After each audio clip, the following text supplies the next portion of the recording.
말씀 충만하시고 성령 충만하시길 주님의 이름으로 축원합니다. 오늘 말씀은 데살로니가 전서이죠. 데살로니가 전서의 서신서인 걸 다 아시죠. 이 서신인 이 본문의 수신인인 데살로니가 교회는 사도 바울이 2차 전도 여행 중에 잠시 머무르며 교회를 세웠던 곳입니다.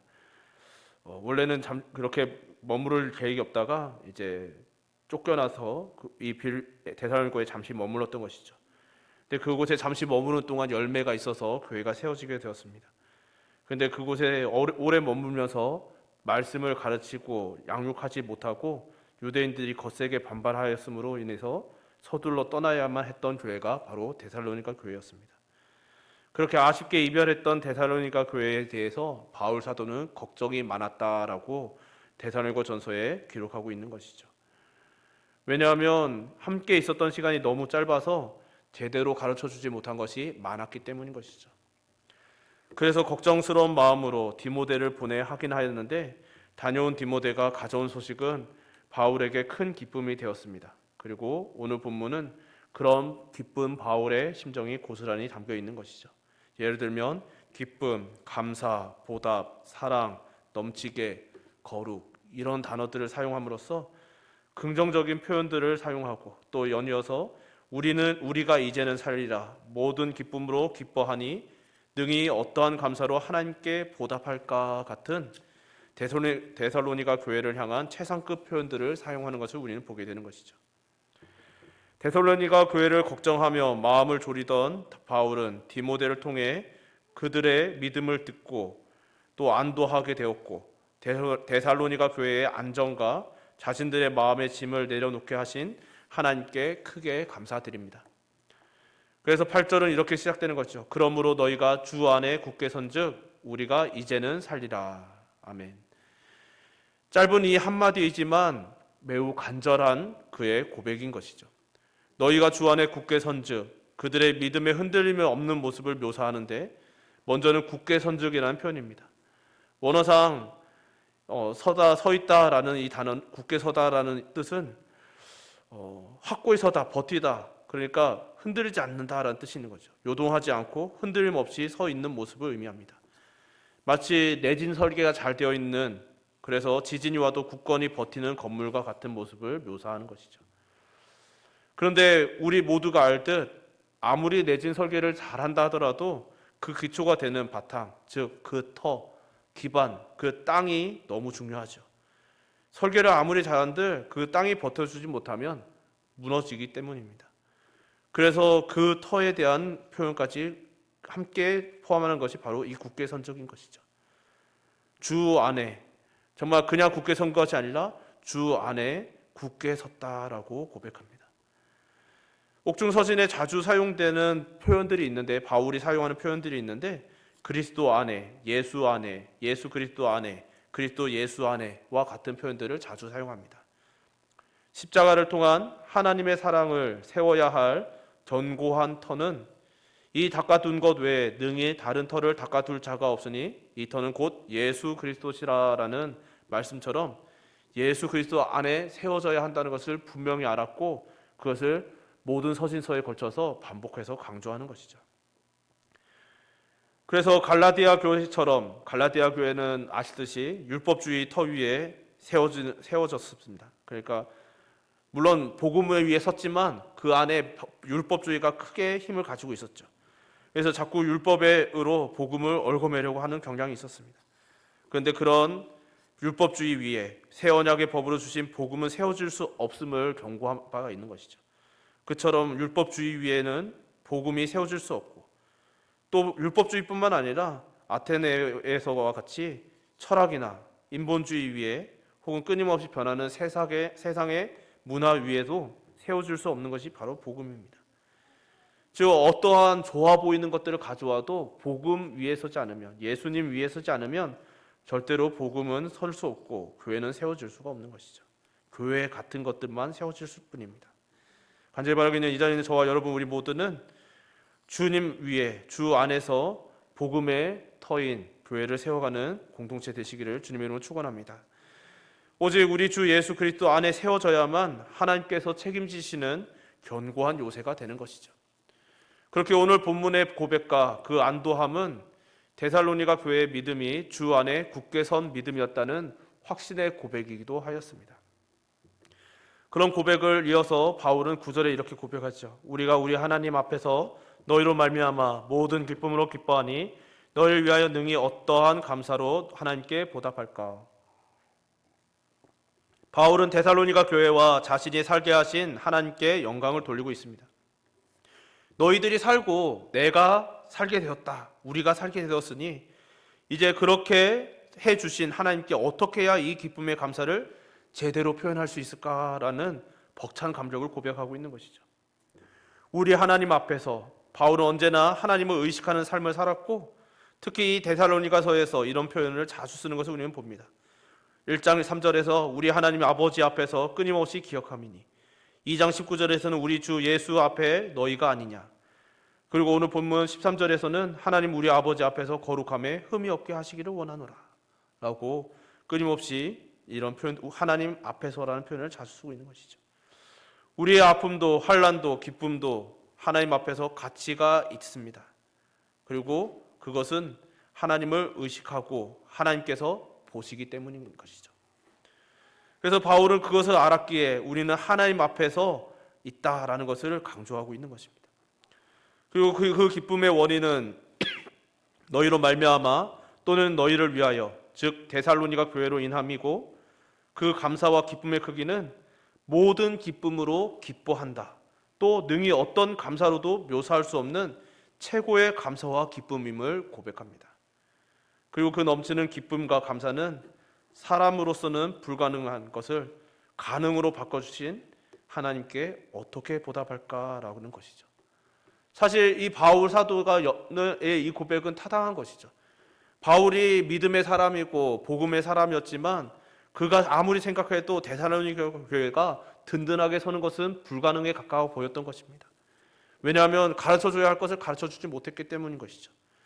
사실 상식적으로 생각하면 못 배운 자들이 못 배운 것을 어떻게 지킬 수 있겠습니까? 어떻게 못 배웠는데 그 믿음을 지킬 수 있을까요?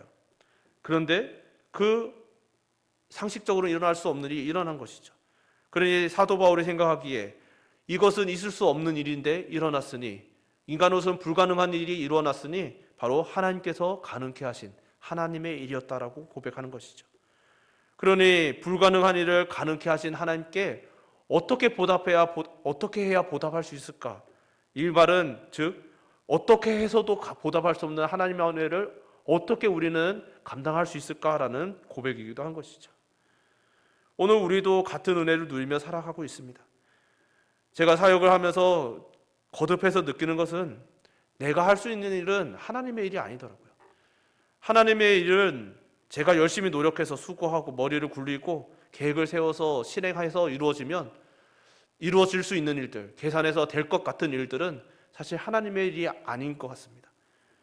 근데 사역을 하다 보면 아무리 계산해도 안 될 것 같은데 일들이 될 때가 많이 있습니다.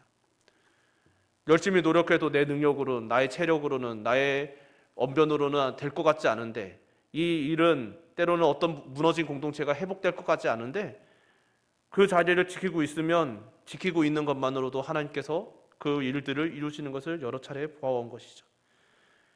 저뿐만 아니라 이 자리는 우리 모두가 그런 경험들을 하시며 살아오신 줄 믿습니다. 우리가 돌아보면 우리의 믿음의 여정이 가능한 일입니까? 불가능한 일들이 참 많죠. 믿음을 버릴 만한 일도 많았고 또 우리가 교회를 떠날 일도 많았고 하나님을 모른다 부정해도 아무도 욕하지 않을 만큼의 고난과 환난도 분명히 있었을 것입니다. 그러나 그 모든 고비들을 넘기며 나아온 것 자체가 불가능을 가능케 하신 하나님의 은혜이고 그것이 바로 우리가 오늘도 이 자리에서 예배드리는 이유인 것이죠. 그것이 바로 오늘날 그렇기에 바울 사도가 하나님께 어떻게 보답할까라는 고백이 우리의 고백이기도 한 줄 믿으시기를 주님의 이름으로 축원합니다. 그래서 10절 11절을 보면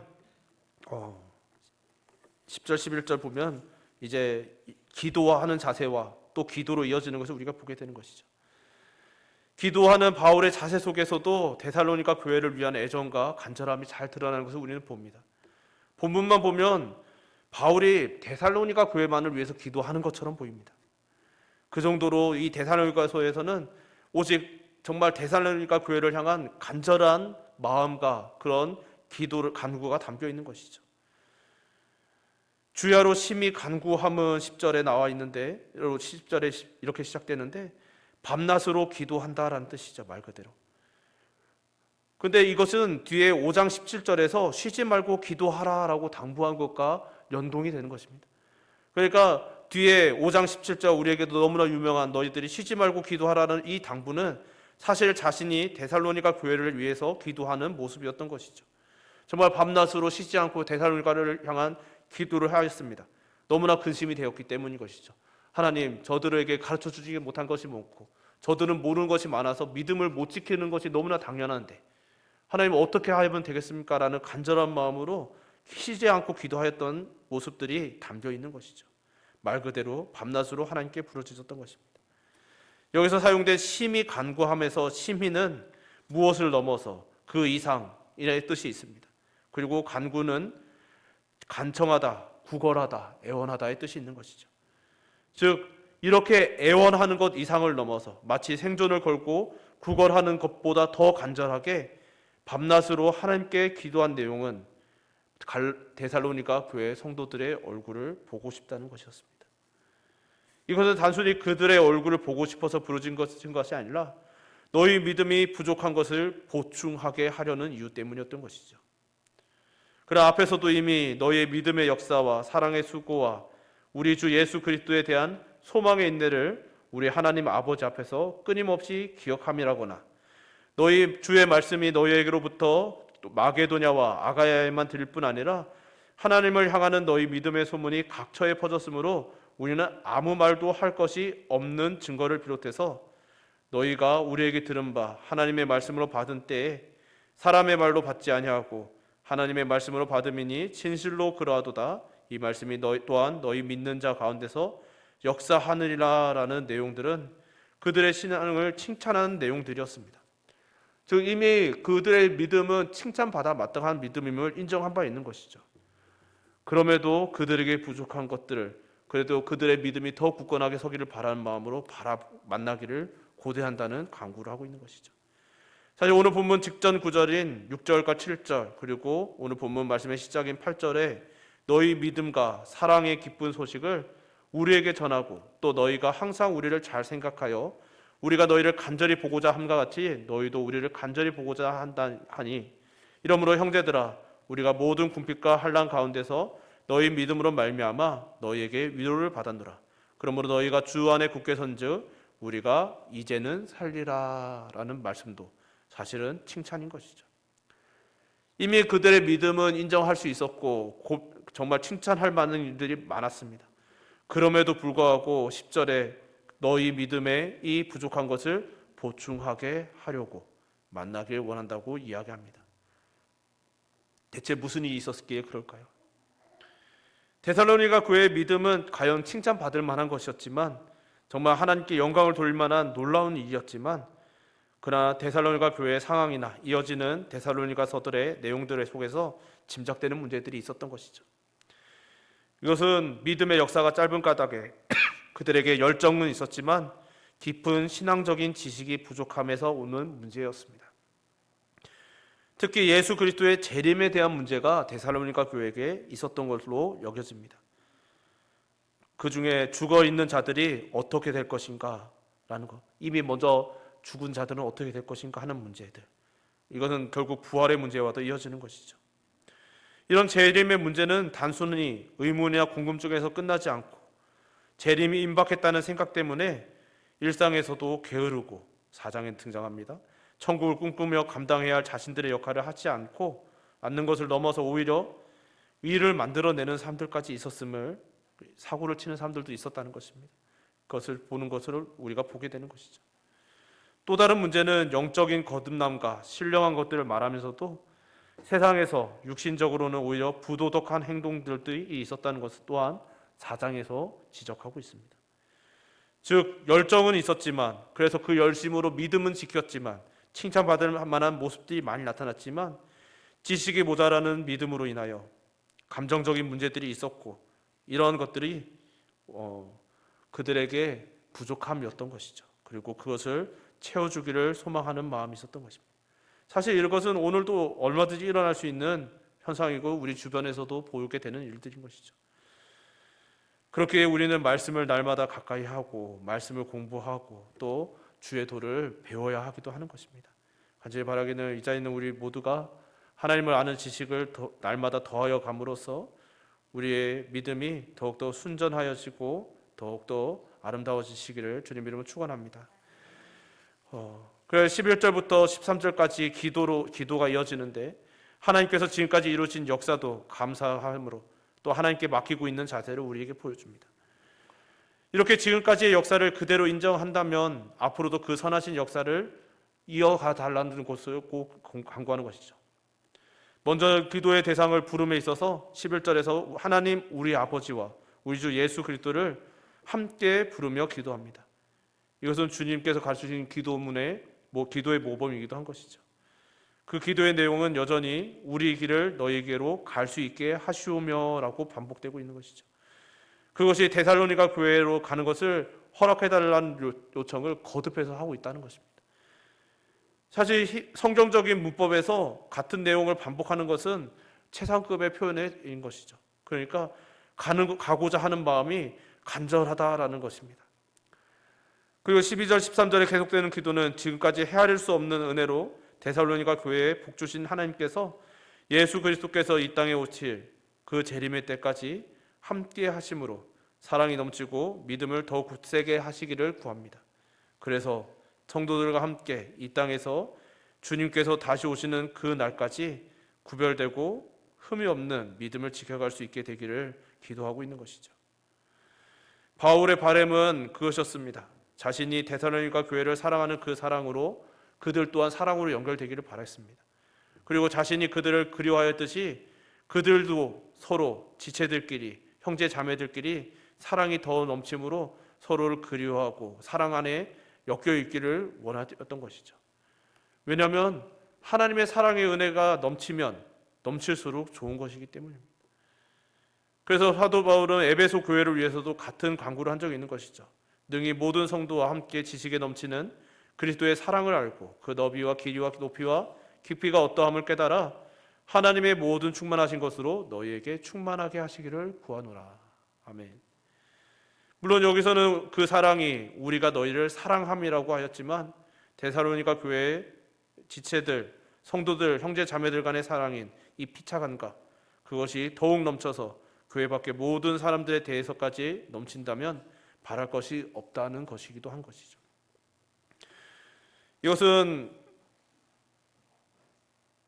사도 바울이 단순히 바라고 그들 간의 사랑으로 엮여져 있고 서로 보고 싶어하는 그 간절함으로만 인간적인 간절로만 이루어지는 일은 아니었습니다. 그렇기에 바울은 이 일이 예수 그리스도께서 그리고 하나님 아버지께서 역사하셔야만 가능할 것임을 알고 이것을 또한 간구하기는 하는 것이죠. 그들의 사랑이 없어서가 아니라 사랑이 더욱 많이 넘치도록 하기를 원하고 그래서 더욱더 충만하기를 바라는 것이고 그래서 그들이 그 충만함은 결국 하나님께 가까이 하게 되는 것이고 하나님을 더 닮아가는 것이고 그러므로 인해서 더욱더 하나님의 나라에 더 가까워지는 공동체가 될 것을 믿었던 것입니다. 바라기는 그 사랑이 더욱 많아 넘치는 사랑의 공동체가 우리 은총교회이기를 주님의 이름으로 축원합니다. 우리 13절 말씀 우리 한번 합독했으면 좋겠습니다. 13절입니다. 너희 마음을 굳건하게 하시고 우리 주 예수께서 그의 모든 성도와 함께 강림하실 때 하나님 우리 아버지 앞에서 거룩함에 흠이 없게 하시기를 원하노라. 아멘. 바울의 이 기도가 현재뿐 아니라 성도들이 고대하고 바라던 주님의 재림의 날까지 주님께서 오시는 날까지 하나님 아버지께서 보시는 앞에서 세상과 구별된 모습과 허물이 없기를 기도하고 있는 것이죠. 그리고 이 기도는 바울이 할 것뿐만 아니라 우리도 날마다 해야 되는 기도입니다.